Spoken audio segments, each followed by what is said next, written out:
returned to the sheds in a foul temper. What a nerve that Diesel has!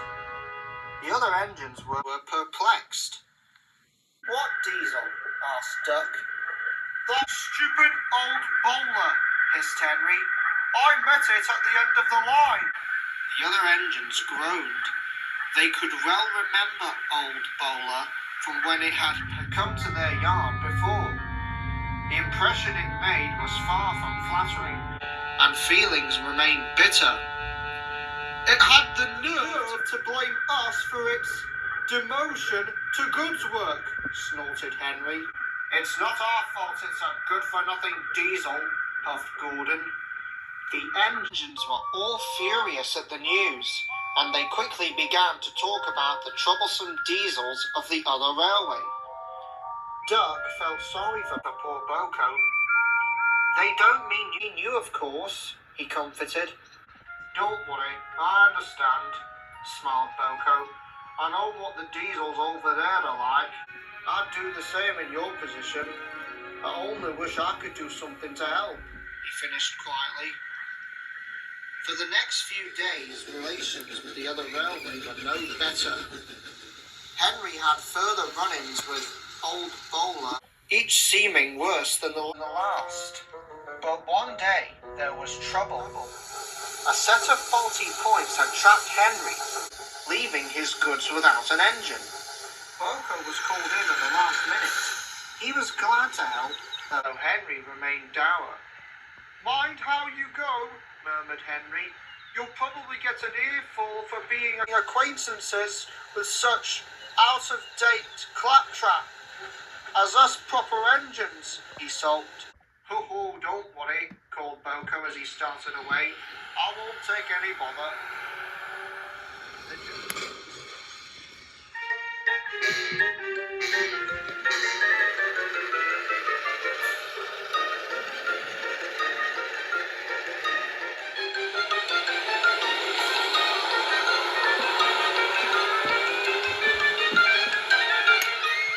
The journey to the end of the line went without fault, and BoCo rolled over the bridge onto the mainland early. But when he arrived at the station, he found a commotion. Old bowler stood sulking at the head of the return train, smoke billowing from its engine. The station master was furious. Thank goodness you're here, she said to BoCo. Please, before you take your goods to back, get this sorry excuse about an engine out of my sight. It's overheated. BoCo glanced over at the sulking diesel. Then an idea struck him. He whispered it quietly to the station master, who shrugged in agreement. BoCo quickly rolled away and was coupled to the failed engine. But to the diesel's surprise, BoCo moved both it and the train into a siding. I just need to refuel, then we can get going, explained BoCo. What are you doing? Hissed the diesel. You're supposed to take me off. I'm not going to that backwater island. I'm doing exactly what I was asked, replied BoCo plainly.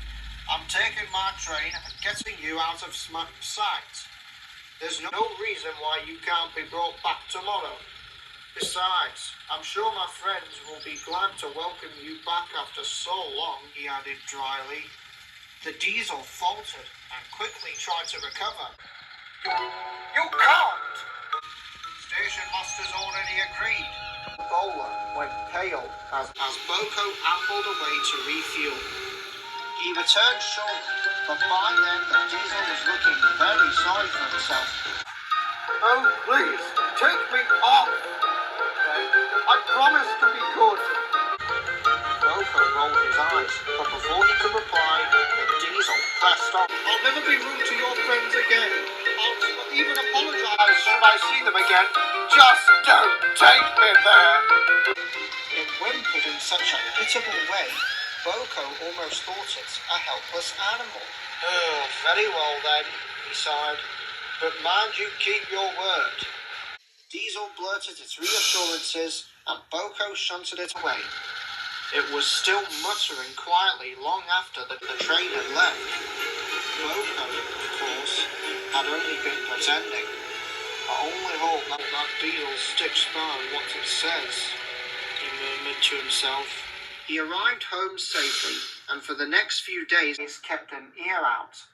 But there was no word about old Bowler, good or bad, until one evening Henry returned home. I met that old Bowler again today, he puffed. And you know what? It apologized to me. Surely not, gasped Duck. Impossible, added Gordon. It's true, replied Henry. It offered the same to all of you too. I wonder what could have happened. It seems quite the changed engine. The engines were surprised, and they quickly fell into a buzz of discussion speculating what may have happened. They were so busy, no one noticed BoCo smiling triumphantly at the back of the shed.